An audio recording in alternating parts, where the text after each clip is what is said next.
Your voice, your opinion, your community. Fact TV, free speech protected. Local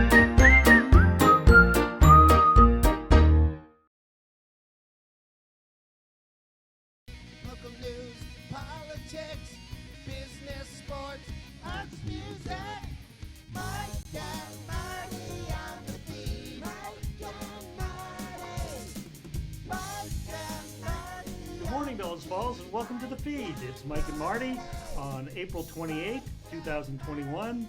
And today we have Matt Peak and Gordon Korstang with us. And we're going to be talking about their new book and a fun game that we're going to talk about a little bit. But first, Marty's going to give us some local events. First off, I want to give a huge shout out to Alex and the crew. That was a great rebranding of our opening, and huge shout out to Floyd for our new cover song. So it was the first. This is the premiere of the new branding, but not the premiere of the cover song. We've had that for a while, a couple weeks, I think. A week. A week? Okay. I thought it was a couple weeks. Usually we try to keep the show very light and airy, but we do want to address, we at the feed would like to offer our sincere sympathy and condolences to the Spalding and Doyle families for their tragic loss that they suffered this past weekend. It was not only a loss for the families, but it was a loss for the community. Annette was a great guest on our show. We worked with Dick at the fitness center. So we just wanted to acknowledge and send our sincere sympathies to those two families.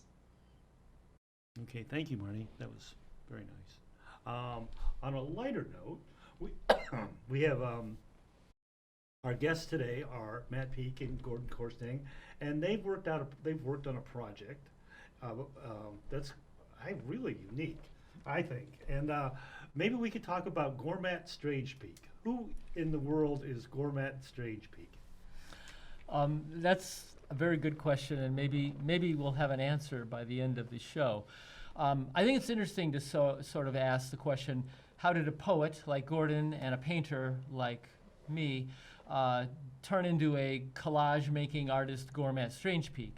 And I'm just going to give a brief overview of how that all happened, because it started, to my recollection, about 6 or so years ago, when Gordon and I would go out to breakfast once a week at a local diner. We'd enjoy the meal and have a nice conversation, but something was missing. And for us, it turned out that we needed an element of play. And so we hit on this idea that we would do a collaborative art-making project. And Gordon, being a poet and a writer, was a master of word, and I had experience in, of course, crafting image. So we decided that we would start with a blank piece of paper. I'd put an image down on it. He would write a word or a sentence or a phrase, and then we would trade. And I'd look at his words, and I'd add an image to his words, and he would look at my image and add some words to mine. Interesting. So we did this. We exchanged for several turns. And then at the end of an hour or so, we had a couple of pieces of artwork. With time, we started with graphite, just a regular pencil, writing and drawing, and then we added colored pencils and markers. Occasionally, we would cut a piece of a magazine up and add it to it. But most of our artwork was hand drawn or handwritten. Now, we attracted the interest of Main Street Arts, and they said, we like the collaborative nature of your work. Why don't we do a show? And we had a show there. I think it was in 2017. And afterwards, we made another pivot. We loved our show, but there was something about it that we wanted to change, and we decided from then on that instead of using the written word and the hand-drawn images, that we were going to start cutting up maybe articles or magazine pictures and use those instead of our hand-drawn works. Because then never mind, you could go faster then, in a way. Well, yeah. I think the advantage was, for me, I had a lot of experience drawing. Gordon had not. He was keyboarding or using other ways to write, and so he didn't have a lot of experience with art. And so for him, it made it easier for him to cut an image and put it on than for him to render an image. And so forth. So there's a calendar that I got. My brother generously sent me this museum, the Metropolitan Museum of Art day in the life of their permanent collection, and so we would use pictures of so-called great art, and we would cut them up and repurpose them, and so hence it was Great Art Undone. So what we would do is we'd again start with a blank piece. We'd each have a blank piece of paper. We'd take something like this, maybe cut it out, part of it out, put it down, trade, and then we would keep adding to each other's work. Now, at the end of this, we had 2 collages. But because we were playing to my strength, which was image making, it was leaving out the word narrative, play of that. And so we decided to take those collages home and pretend we were an art curator or a gallery director, and we would write up the so-called label that was next to the great piece of art on the wall. So we would put a title to it, and we would add sort of a commentary of what was going on in the artwork, and then maybe where it was influenced or how it became how it became in existence. So I'm gonna stop the story there. I'm gonna actually have Gordon take up the second part of the story. Well, as we were starting to do these, they're actually called labels in the art world, where you have, you've all seen them. If you go to a museum, the small print on the side, right, which you stare at, and then it's supposed to tell you or point to you where you should look at in the page, and then in the painting or whatever it is, and then it will tell you a bit of the history of how it was made and who made it, and the history of the art person, of the painter, the artist, and then it also tells you where the painting, who it's owned by, and where you can find it if you want to find it. So I sort of thought, well, why don't we need to have an artist here, and so we created GorMatt StrangePeak as the artist, and then naturally the next step was, well, who is GorMatt StrangePeak? Right. And then because we were following the sort of the principles of surrealism, namely we chose at random what we were going to put down. And it was also a game. The surrealists love to play games. So there was a time limit on it, and the whole point was the process of the game. You know, the surrealists claimed that they didn't care about the final product. It was all about. It was the doing of it. Oh, right? okay. So we made GorMatt StrangePeak into a surrealist. We were already sort of that way because randomness is, you know, if you look at this, it's a collection of random images, basically. And so then we thought, well, where does he live? And we decided he lived in Happenstance, Vermont. Which is a sort of randomness. Right, which is somewhere in the under the mountains, you know, which you can find if you look carefully about it. And he was a sort of frustrated. He had been an artist in his early life, but he returned to Vermont, and so he decided he was going to make collages, and he was going to use the village as an art gallery. And so that means, you know, if you wanted to find out where such and such a collage was, well, you know, it was at this house, or it was at the town hall, or in the grocery store near the meat locker, or something like that. And then that gradually, just like in Lake Wobegon, people appeared out of happenstance. You know, there was a poet named Random, who was a famous poet, who was and then there was then there was a heathen, somebody called Heathen Extraordinary, Merlin Swirl, who was from California and had moved to Vermont. Anyway, we just started to add people, you know. Citizens of happenstance. Yes, right? I gotta understand. And gradually these things started to appear in the labels, you know. And so then you would find out, well, you know, GorMatt StrangePeak created this for the Christmas revels, which are Merlin Swirl and a whole bunch of people chanting around a circle of fire, and we just started to make up these little stories. And Not far from reality in Vermont, though, it sounds like. No, we relied heavily upon our experience living in Vermont. I can imagine. But talk about Jane Docent. Oh, yes, because we needed, so then we decided, since it's a museum, if you have an exhibition, you have a curator, you have Yes, someone who does it. yes. So we thought, well, we need a curator. So we came up with Jane Docent. It was a combination of Jane Doe and Docent. And she took on a life of her own. She was the daughter of the second grade teacher who taught GorMatt StrangePeak, or Gormy, as we call them, and childhood. returned after getting her PhD to teach at nearby Consignment College, which is somewhere under the mountains also.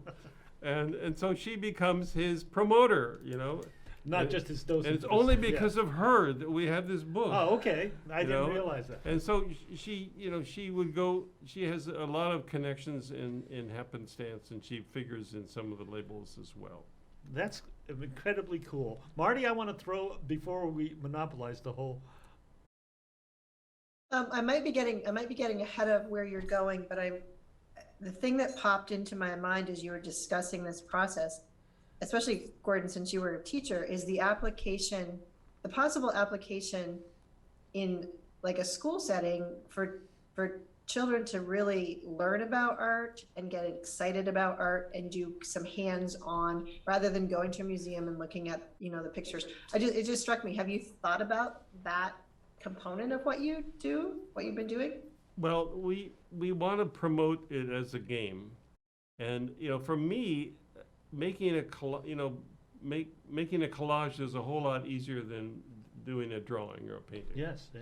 Right, and then to make it with someone, it's a creative process, and you can put all kinds of rules on the game if you want. For example, one rule that we used was you can only use geometric shapes in this collage, in this particular collage, right? Okay. That would be a rule, because the surrealists, they thought rules were very good, even though they were totally They were wacko. against them. But they thought rules were good because they forced people to get out of their to get out of their mindset. So, yes, I think it could. I think it'd be a great art project, and because it's collaborative, and definitely because people would, if they would, if an art teacher had a whole bunch of great art, then you could easily do it. Well, and my question was, the next logical, at least in my mind, the next logical character was the critics. Are there critics who go after GorMatt or speak on GorMatt's art, or not?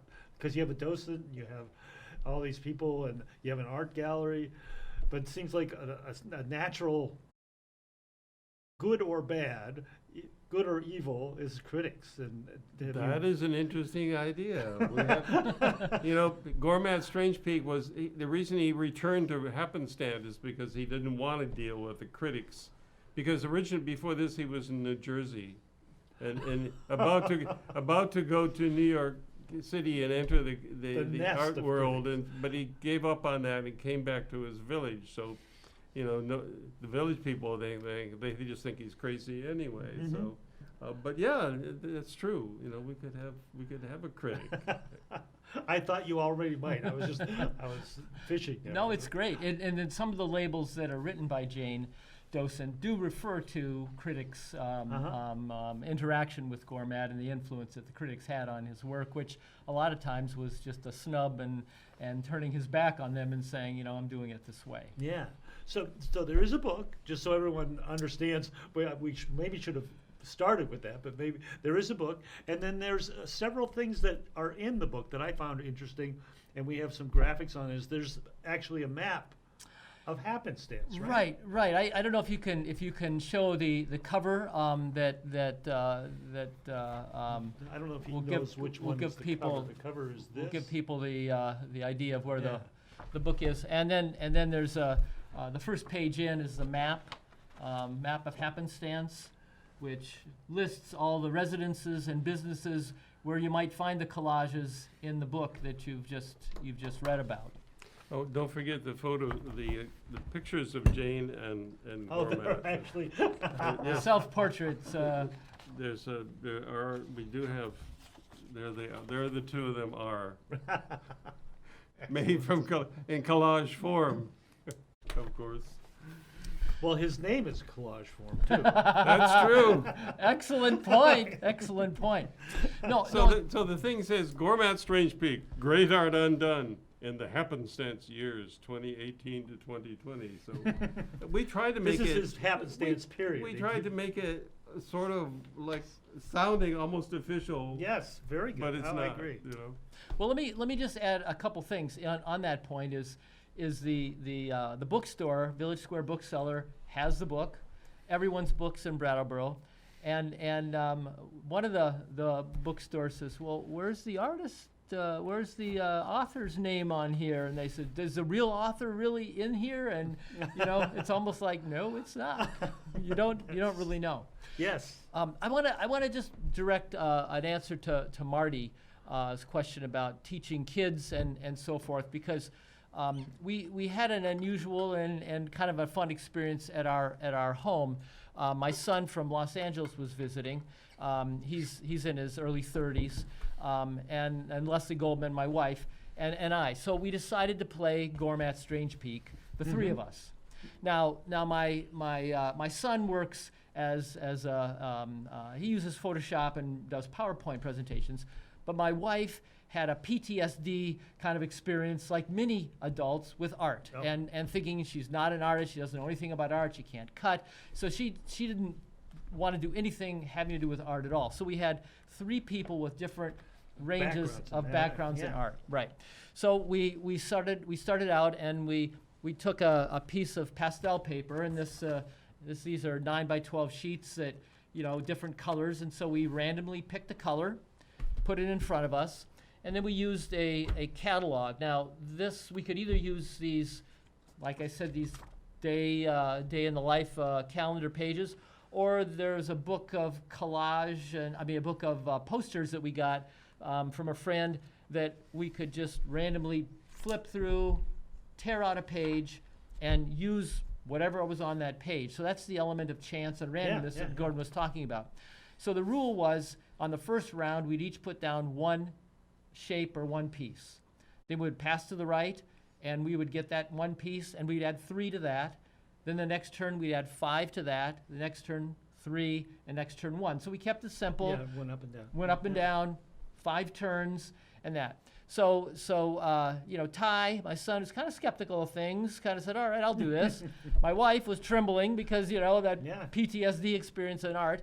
But when we got going in it, complete silence, concentration, and people had such fun, and the collages that came out of it, I thought were quite decent. This is the one that of the ones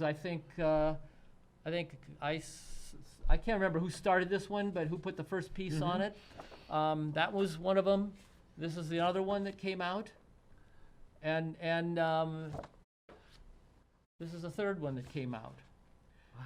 So sometimes we tore the paper, sometimes we cut, sometimes we used shapes that were geometric, sometimes irregular, and so. But the point is, like Gordon was saying, is that the collages I think are great, but it was the process and how everybody got into it and really enjoyed it. Even my wife, who was not sure she would, and my son again, who was is this the way I want to spend an hour of my day? Yeah, But yeah. he enjoyed it too. So I think, Marty, that would be a great process for children in school, because you could imagine this being played by 3 or 5 or even 12 people around a table with passing the papers around. Right, and I can really see where, because I have the same phobia for drawing, because I can't draw, and Yeah, I know. it has. Right.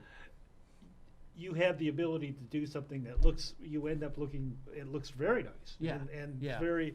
And I was wondering, what do you ever like? Some of them look. Do you cut them ahead of time? Do you ever? You cut them right then. The rules of the game are you have your blank piece of paper.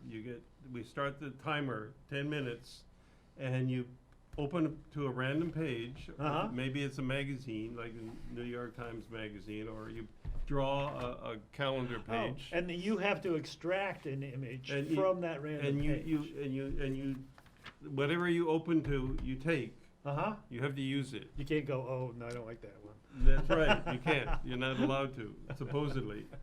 And so you have 10 minutes to put down as many images as you want, usually 3 or so, because you have to cut them. Uh-huh. And you glue them, and then you just, and then beep, beep, beep. That's, Then move then it on. just goes Yeah. on like that. It's very simple. Mm-hmm. It's very simple. You know. But enjoyable. Right. It really is. I just want to make a comment about the type of adhesive, because we use this rubber cement, and it's quick drying. It can be removed if you put it down and you say, I don't like where it is, you just peel it Oh, right peel it off, off. and you can put it somewhere else. And I don't want to encourage anybody to inhale it, so use a well-ventilated Yeah, space when you're okay. when you're applying it. But anyway, so basically you need glue, you need scissors, you need some sort of a paper, like a pastel paper, or sometimes we've used the calendar page. Mhm. Just torn out a photograph from a calendar. And then you need a source of images, which could, like I said, either be calendar, dated and calendar catalogs, or a Right. magazine. Sometimes Fantastic. The rules, it's very adaptable. The basic rule is trade, you know, trade it. Interacted. Interacted. Yeah, Yeah. yeah. That's really cool. And, you know, you don't criticize the other person for what they put down or anything. Mhm. You just, oh, you did that. Oh my God. Okay, I'll deal with it. I'll deal with it. I'm getting a signal that we have about 4 minutes left, so I want to Okay. make sure we talk about the book. Again. I just wanted to show this. Okay, go ahead. Maybe you already, but this is in the back of the book, it shows the process. If you look from left to right, you'll see the beginning. Oh, okay, from here. From there across, to there, Yeah. how each. And how then, it works. Boy, that's fantastic. And Yeah, then thanks. the final product is on the back page. Oh, neat. So in the book are various pieces of art that were around happenstance, and with their labels then. yes. Cool. And is there a biography of Jane Docent, or? Yes, there's an introduction. Oh, okay, that good, good, It's good. a biography of the artist and the and Jane as well, Wonderful. along with other characters as well. There's more. There's his present wife, whose name is Maud Lynn. not too many puns in this thing. I mean, as an and- appreciator of puns, I and, love this. and Carly Young, the daydream psychologist, who's a friend of Jane Carly. Docent, Carly Young. Yes. Anyway, there are a number of characters that they're very endearing that you'd wanna meet. Yeah, if- and you if might meet on the street. you in might meet them on happenstance. the street. Yeah. And the art you'll see on the, because is the art in people's houses or is it on the street too? It's everywhere. It's everywhere. It's Or in if I kiosks. It's in, open it it's, right Oh, it's, okay. it's in people's Kiosk homes. on the corner of Main and Maine, as in Maine. Or another one would be Patty's Pub next to the Rockwell calendar. That's wonderful. Again, it's GorMatt StrangePeak. Great art, Undone. You can get it at the Village Square booksellers. You can get it at other bookstores. You can check out Gold Peak at vermonttel.net and check out what they're doing and how they're doing it. I think, how are we doing on time there, Colin? It's a short latest one. Well, we're a little over, but go Okay. ahead. This is it for the feed for this week. Take it easy. It's Mike and Marty. Thank you guys for coming on. I'd love to have you on again. Wonderful. All right. Thank you very much. Thank you. That's it. Local news, politics, business, sports, arts, music. Mike and Marty.